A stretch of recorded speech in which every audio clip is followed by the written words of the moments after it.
Eu estou sorrindo aqui porque eu estou encontrando alguns bons amigos, certos de que as armas nos unem. A gente está trabalhando sempre pelo direito à legítima defesa. A gente sabe que o momento agora é de resistir, é de sobreviver. Falo com alguns colegas de clube que já fizeram demissões. A gente tem noção do que está acontecendo, a gente sabe os planos deles. Estava vendo aqui embaixo aqui o Eduardo Bittar, que é venezuelano. A gente conhece a história, né? 2012 para 2013 fizeram um desarmamento lá. E em 2016, Caracas se tornou a capital do mundo com o maior número de homicídios proporcionalmente. Às vezes as pessoas se enganam, né? Achando que a Síria, é o Afeganistão, ou talvez o Iraque. Não. A Venezuela é o país mais violento do mundo. E o Brasil vai voltar a caminhar nesse sentido. Infelizmente, vai rolar muita vida de inocente, porque os caras aqui do Ministério da Justiça não querem dar o acesso à legítima defesa a todos nós. Mas isso daí não pode ser impeditivo da gente fazer o certo. E o certo começa pela nossa família. Se nós, por exemplo, tivermos uma geração em que os pais prestem atenção na educação dos filhos, tirem um tempo para ver o que eles estão aprendendo nas escolas, não vai ter espaço para professor, doutrinador tentar sequestrar as nossas crianças. Não tem diferença. Não tem diferença de um professor doutrinador para um traficante de drogas que tenta sequestrar e levar os nossos filhos para o mundo do crime. Talvez até o professor doutrinador seja ainda pior, porque ele vai causar discórdia dentro da sua casa, enxergando a opressão em todo tipo de relação.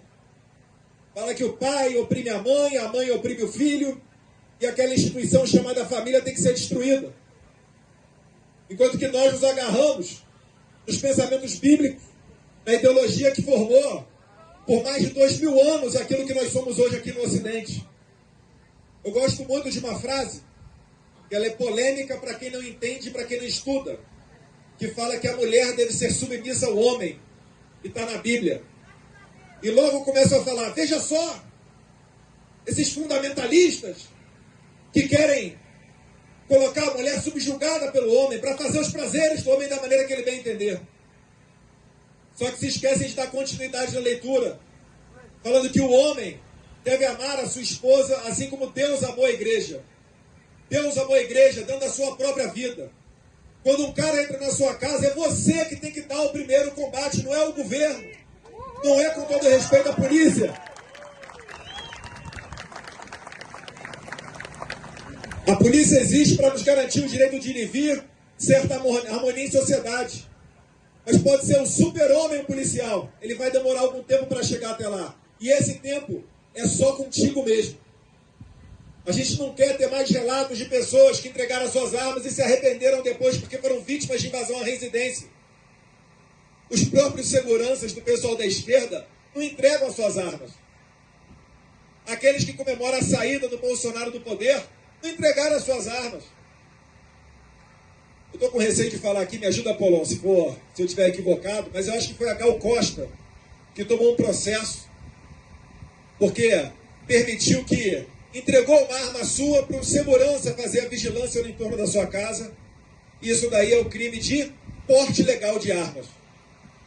A esquerda poderia dar um belo exemplo, né? E correr lá e processar a Gal Costa. Poxa, entregou a sua arma para outra pessoa fazer uma vigilância em torno da sua casa. Mas não. Eles protegem o deles. E nós temos que proteger os nossos também. Não para ficar cobertando o crime, mas para que a gente possa sobreviver. Aquela facada no Bolsonaro em 2018, na verdade foi uma facada em todos nós. O Bolsonaro, ele só está entre o pessoal do poder e a população. Foi a primeira vez que o presidente parou e caminhou no meio do povo para olhar nos olhos de todos nós e ver o que nós queríamos. E foi no limite.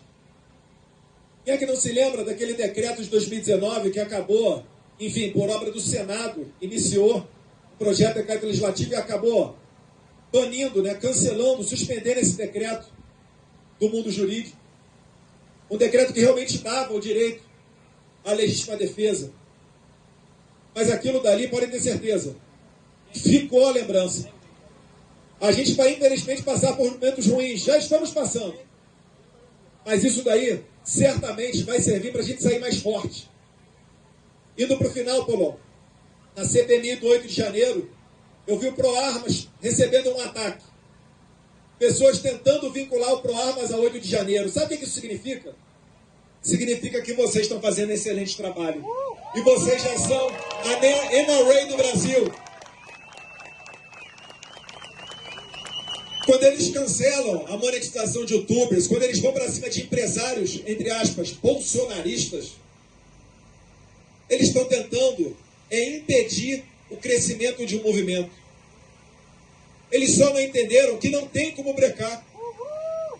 A história nos mostra no mundo inteiro, nem quando tinha cortina de ferro, Stalin dominava tudo. Ou quando o mundo imaginava que os nazistas tomariam o mundo e começava a negociar de maneira cordial com os nazistas, imaginando que o mundo seria aquilo dali em diante, eles não contavam com a resistência de um povo heróico. Mas não vai ser no conforto. Vocês estão vendo toda a covardia que fazem, não só com meu pai, com esses processos de indenização. As pessoas que foram presas. Alguém já viu aqui 1.500 pessoas presas num só dia, numa operação de combate ao tráfico de drogas? Nunca. E se ocorresse, quem vocês acham que ia direto, nem na porta da cadeia, estaria de plantão na porta da delegacia para acompanhar o flagrante?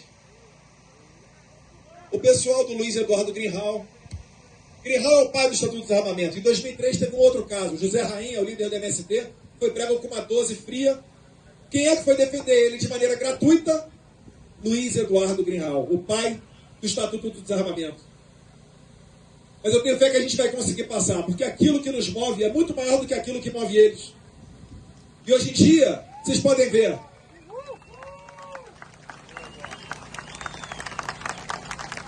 se antigamente o Bolsonaro estava sozinho aqui pregando plaquinha para falar contra o desarmamento, hoje em dia nós temos a organização do ProArmas, nós temos a liderança do Marcos Polon, nós temos o apoio de vocês, centenas de clubes e outros, que o Marcos Polon aqui com...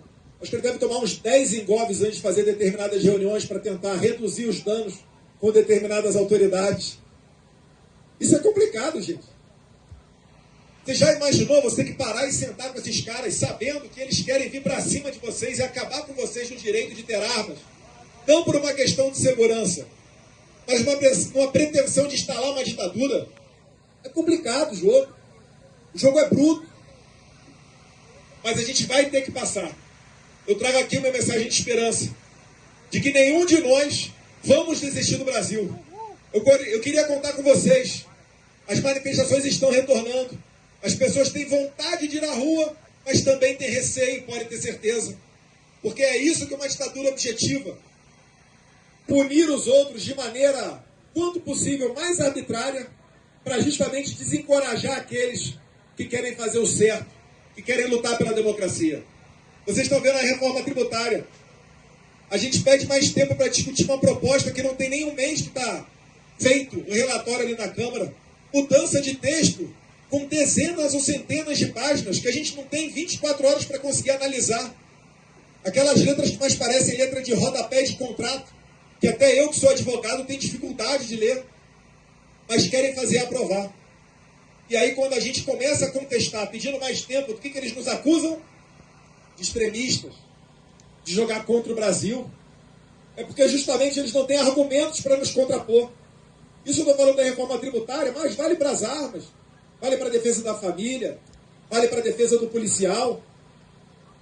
Então eu quero contar com vocês. E podem ter certeza, o farol de vocês também é o meu farol. Eu sigo ProArmas porque eu acredito nesse trabalho. Esse é o trabalho que vai fazer certo. Aqui em Brasília, na política, é um dos flancos. Outros nós temos em universidades, em editoriais de jornal, em ONGs, na luta pela legítima defesa. E em que pese aqui não ser um discurso eufórico, certamente podem contar com esse humilde deputado aqui, porque não é sobre armas, é sobre liberdade.